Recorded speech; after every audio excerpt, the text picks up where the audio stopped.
ओम गणेशाय नमः। ओम नमः शिवाय। मैं निखिल ज्योतिष आचार्य आप सभी का मेरे चैनल पर पुनः स्वागत करता हूं। आशा करता हूं कि आप सभी स्वस्थ होंगे। महादेव की कृपा आप सभी पर सदैव बनी रहे। ये वीडियो मेष यानी कि एरीज के लिए अत्यंत विशेष है, क्योंकि यह वीडियो है 7 अक्टूबर से 13 अक्टूबर के साप्ताहिक राशिफल के बारे में। नए दर्शकों को बता दूं कि मेरा साप्ताहिक राशिफल प्रमुखतः चंद्रमा और उनकी गति पर आधारित होता है। चंद्रमा एक ऐसे ग्रह हैं जो बहुत तेज़ गति से भागते हैं और करीबन 2.25 से 2.5 दिन में अपनी राशि बदल लेते हैं। स्वाभाविक है कि पूरा हफ्ता जो 7 दिन का होता है उसमें चंद्रमा अलग अलग भावों में रहेंगे, राशियों में रहेंगे, ग्रहों के साथ संबंध बनाएंगे। चंद्रमा मन के कारक होते हैं और चंद्रमा की विशेषता ये होती है कि जिस भी भाव में गोचर करते हैं उसको उस पीरियड के लिए बहुत एक्टिवेट कर देते हैं। इसीलिए साप्ताहिक राशिफल की विशेषता बढ़ जाती है और इसीलिए चंद्रमा का प्रभाव आपकी डे टू डे एक्टिविटी पर बहुत पड़ता है। और अपने सप्ताह को प्लान आउट करने के लिए किस प्रकार से ग्रहों की ऊर्जा को समझें और अपने जीवन में उसको यूज़ करें, इसके लिए साप्ताहिक राशिफल अत्यंत विशेष होता है।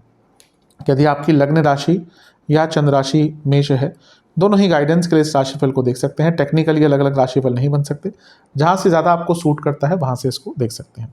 व्यक्तिगत तौर पे हमेशा से मेरा कहना है कि लग्न राशि देखेंगे तो अच्छा है, नहीं पता तो चंद्र राशि सेकंड ऑप्शन बन जाती है। शुरू करते हैं। चंद्रमा वृश्चिक में रहेंगे ऑलरेडी 7 अक्टूबर को, और 9 अक्टूबर सुबह के 4 बजे तक उनका प्रवास यहीं पर रहेगा। चंद्रमा का अष्टम में आना कोई बहुत विशेष तो नहीं माना जाता। एक तो आपके चौथे घर के स्वामी हैं, उनका अष्टम में आना मानसिक और इमोशनल लेवल पर, मानसिक एवं भावनात्मक दोनों ही स्तर पर आपको थोड़ा सा परेशान करेगा, विचलित करेगा। नीच के है चंद्रमा, तो ये भी मैं हमेशा ये कहता हूँ कि नीच का ग्रह बुरा नहीं मानना चाहिए, लेकिन ग्रहों का अपना जो कारकत्व है, नेचुरल जो सिग्निफिकेशंस हैं वो अफेक्ट होते हैं। तो चंद्रमा मन के कारक हैं और जब वो नीच के होंगे, अष्टम में होंगे, मन भाव मन स्थिति थोड़ी सी अजीब रहेगी, गलतियाँ कर सकते हैं, लोगों की बातों में बहुत आराम से आ सकते हैं, और सबसे इम्पोर्टेंट है इनसिक्योरिटीज़ बहुत होती है। तो इन सब चीज़ों पर जितना नियंत्रण रखेंगे उतना अच्छा है। एक इम्पॉर्टेंट चीज़ ये है कि शनि की दृष्टि है, द्विष दोष बन रहा है, थोड़ा सा नेगेटिव अवश्य है, लेकिन गुरु का प्रभाव भी है। तो दोनों मिलकर चंद्रमा को देख रहे हैं, और जब ये दोनों मिलकर चंद्रमा को देखते हैं तो अवश्य कुछ महत्वपूर्ण होता है, या किसी भी भाव को देखते हैं ये दोनों मिलकर, शनि और गुरु, तो इम्पोर्टेंट कुछ होता है। तो यहाँ पर चौथे घर के स्वामी चंद्रमा को देख रहे हैं। ठीक है, थोड़ी मानसिक उत्पीड़ना रहेगी, लेकिन कि वो समय भी है जब आप अपनी मानसिक प्रॉब्लम से निकल भी सकते हैं, थोड़ा यदि आपने प्रयत्न किया तो। अष्टम भाव कहीं ना कहीं विद्याओं का भी होता है, तो कुछ मंत्र जाप करें, कुछ आराधना करें, अवश्य उससे जीवन में एक सकारात्मकता भी आएगी और एक नया रास्ता भी प्राप्त होगा। शनि और गुरु दोनों ही धन के स्थानों में बैठकर देख रहे हैं। ये लाभ स्थान है और ये धन स्थान है, और अष्टम भाव अचानक से धन देता है, तो बहुत संभावना है कि हफ्ते के शुरुआती भाग में ही अचानक से धन का योग आपके लिए बन जाएगा। बस फैमिली लाइफ पर, पर्सनल लाइफ पर ध्यान दीजिएगा। माता जी की सेहत पर बहुत ध्यान देना है, क्योंकि चौथे घर के स्वामी, चौथा भाव माता, चंद्रमा माता, दोनों ही अष्टम में है, यानी कि माता जी की सेहत पर बुरा प्रभाव पड़ सकता है। नवांश कुंडली कह रही है कि अपने बारे में सोचिए, किसी और के बारे में यहाँ पे ज़्यादा नहीं सोचना। दशांश कुंडली, कार्य क्षेत्र में कुछ बदलाव करने हैं तो समय सबसे अच्छा है। जॉब चेंज करनी है, कुछ और बदलाव की शुरुआत करनी है, समय अच्छा है। बिजनेस की जहाँ तक बात है, मैं बस एक ही चीज़ कहूँगा कि जल्दबाजी मत कीजिएगा, समय ठीक है, जल्दबाजी तंग करेगी। जहाँ तक लव लाइफ की बात है, बहुत सोच विचार हो रहा है, लेकिन जो प्रेजेंट है उसको एंजॉय नहीं कर पा रहे, और यूजुअली ये हम सब लोगों की प्रॉब्लम ही होती है। हम तो या तो फ्यूचर में पड़े रहते हैं या तो पास में, और जो प्रेजेंटली हमारे पास है हम उसकी वैल्यू नहीं करते। वैसा ही आपके रिलेशनशिप में दिख रहा है। वैवाहिक जीवन थोड़ा सा डोमिनेटिंग आप होते हुए दिख रहे हैं, एट द सेम टाइम थोड़े से इनसिक्योर भी होंगे, और ये दोनों कॉम्बिनेशन बहुत अच्छे नहीं हैं।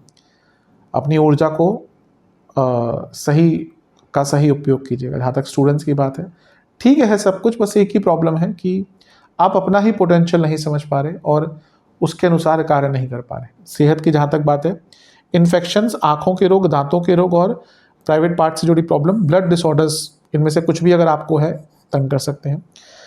सर्वाष्टक में आपका 10वां भाव अत्यंत बली है। कार्य क्षेत्र में अगर जॉब चेंज का विचार कर रहे थे, हफ्ते का शुरुआती भाग बहुत अच्छा है, चीज़ें बन सकती हैं, बढ़ सकती हैं। 9 अक्टूबर सुबह के 4 चंद्रमा आ जाएंगे धनु में, और 11 अक्टूबर सुबह के 11 तक यहीं पर रहेंगे। चंद्रमा का नवम भाव में आना अति विशेष होता है।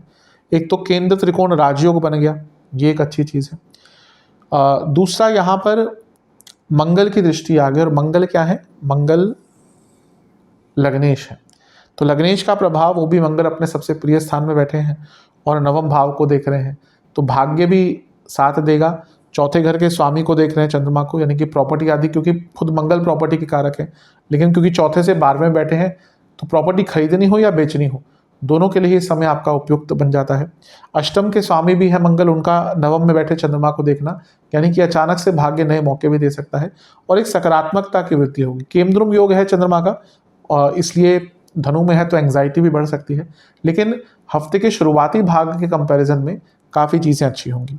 एक थोड़ा सा पहलू है यहाँ पर कि गुरु से अष्टम में हो गए तो शकट योग बन गया, और शकट योग बनता है तो चीज़ें डिले होती हैं, तो अपने कार्यों को प्लान आउट कर लीजिएगा, कुछ डिले इसमें अवश्य हो सकता है। मंगल तीसरे घर में बैठकर नवम को देख रहे हैं, दोनों ही यात्राएं दर्शाते हैं। लग्नेश भी है, चंद्रमा भी प्रभावित है। हो सकता है कोई अचानक से छोटी मोटी यात्रा, कोई धार्मिक यात्रा या किसी कार्यवश कोई यात्रा आपको अचानक से करनी पड़े। साहस बहुत रहेगा, लेकिन चंद्रमा धनु में है, ये जो कॉन्फिडेंस है ये एंग्जाइटी में कब बदलेगा पता नहीं चलेगा, इसलिए हर चीज़ बहुत सीमित तरीके से, बहुत संयमित तरीके से करेंगे तो बहुत अच्छा है। नवांश कुंडली बता रही है कि भाग्य का साथ मिलेगा, उपयोग कीजिएगा इस समय का। दशमांश कुंडली, कार्य क्षेत्र में ज़्यादा कुछ बदलाव करने की अगर सोच रहे हैं, कुछ रिस्क भी लेने की सोच रहे हैं, तो उसकी शुरुआत के लिए बहुत अच्छा टाइम है। हर समय ऐसा नहीं होता कि आप रिस्क लें, कुछ अलग करें, कुछ भी अलग करना रिस्क हो ही जाता है। अपने कंफर्ट जोन से निकलना हमेशा रिस्क होता है, लेकिन ये वो समय है जब अगर आप कुछ ऐसा करना चाहते थे तो भाग्य साथ देगा। बिजनेस, पैसा आएगा, बस वाणी पर कंट्रोल थोड़ा सा अच्छा रहेगा। जहाँ तक लव लाइफ की बात है, चीज़ों को ठीक करने का प्रयास करना पड़ेगा। अभी क्या है ना कि आप समय पे छोड़ देंगे, प्रॉब्लम्स अगर आती है रिलेशनशिप में तो कोई ऐसा नहीं होता कि अपने आप सॉल्व हो जाएंगी। कोई ऐसा कोई तो टेक्नोलॉजी नहीं है, कोई फ़ोन नहीं है कि आपने रीबूट कर दिया सब ठीक हो जाएगा, नहीं, उस पर प्रयास करने पड़ते हैं, कांस्टेंट एफर्ट, और ये समय दिखा रहा है कि कांस्टेंट एफर्ट आपको लगाने पड़ेंगे। जहाँ तक वैवाहिक जीवन की बात है, ठीक है, चीज़ें ठीक हो सकती हैं। स्टूडेंट्स, आपके हाथों से कंट्रोल निकलता जा रहा है, मानसिक स्तर पर भी और वैसे भी। अपने स्टडीज़ को, अपने पैटर्न को, अपने लाइफस्टाइल को कंट्रोल में लाइए। सेहत, जोड़ों का दर्द, बीपी, इन्फ्लेमेशन, एंग्जाइटी तंग कर सकती है। सर्वाष्टक में आपका चौथा भाव बलि है। सब ठीक है, लेकिन मानसिक स्तर पर ध्यान दीजिएगा, क्योंकि एंग्जाइटी इस टाइम पे मुझे बहुत ज़्यादा आपके अंदर दिख रही है। 11 अक्टूबर सुबह के 11 बजे चंद्रमा आ जाएंगे आपके मकर में, यानी कि 10वें घर में, और सप्ताह के अंत तक यहीं पर रहेंगे। इससे एक दिन पहले बुध का गोचर भी हो चुका, खैर उनका डायरेक्ट इम्पैक्ट कोई चंद्रमा पर नहीं है, लेकिन उनका गोचर 10 तारीख को हो चुका होगा। चंद्रमा 10वें घर में आकर अच्छा ही प्रभाव देते हैं। केंद्र के स्वामी है तो केंद्र में आ गए तो राजयोग बन गया।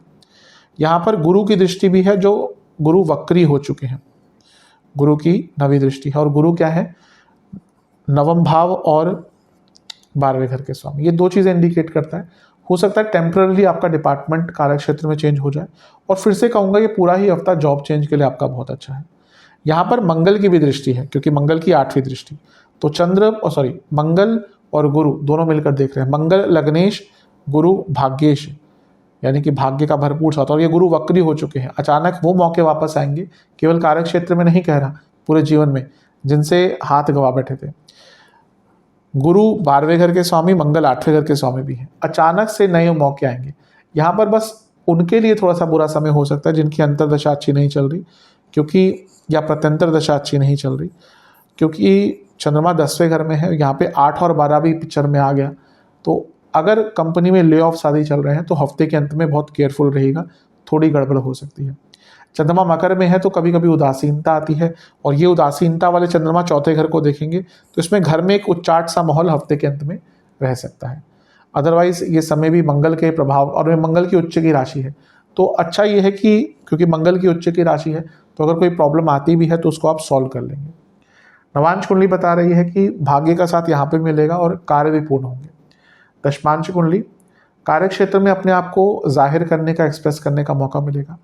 बिजनेस के हिसाब से रिकवरी होती हुई दिख रही है, कोई लॉस हुआ था उसकी रिकवरी हो सकती है, नया काम आता हुआ दिख रहा है, अच्छा टाइम है। ट्रैवल से जुड़ा कोई बिजनेस है स्पेशली लाभ होगा। लव लाइफ, अगर अपने रिलेशनशिप को आगे बढ़ाना चाहते हैं, 2 साल 3 साल चल चुका है, अब विवाह की तरफ बढ़ना चाहते हैं, वो कन्वर्सेशन स्टार्ट करने के लिए सबसे अच्छा टाइम है। वैवाहिक जीवन ठीक है, लेकिन मैं यही कहूँगा कि आप दोनों सेम पेज पे नहीं होंगे, मतलब कि आपका थॉट प्रोसेस अलग हो गया है, आपके लाइफ पार्टनर का जो विचार है वो अलग है। कहीं ना कहीं एक समन्वय बिठाने की कोशिश करें, वो बहुत इंपॉर्टेंट है। स्टूडेंट्स के लिए तो अत्यंत शुभ है, भाग्य का साथ मिलेगा, लेकिन सेहत का ध्यान दीजिएगा। सर्वाष्टक में सेहत के हिसाब से बीपी की प्रॉब्लम, कफ रोग तंग करेंगे, जिनको हृदय संबंधित रोग हैं और लिवर के रोग हैं, परेशानी होगी। सर्वाष्टक में आपका 12वां घर बली है, थोड़े खर्चे बढ़ सकते हैं हफ्ते के अंतिम भाग में, लेकिन अगर विदेश संबंधित कुछ कार्य करते हैं लाभ होगा। उपाय के स्वरूप में हनुमान बाहुक का 2 बार पाठ करें, बजरंग बली को एक घी का दिया अर्पण करें और 2 प्रकार के फलों का भोग लगाएं। आशा करता हूं कि वीडियो आपके काम आएगी। चैनल पे अगर आप नए हैं सब्सक्राइब कर लीजिए, वीडियो को लाइक कर लीजिए। मिलता हूं आप सभी से अगली वीडियो में, तब तक के लिए ओम नमः शिवाय।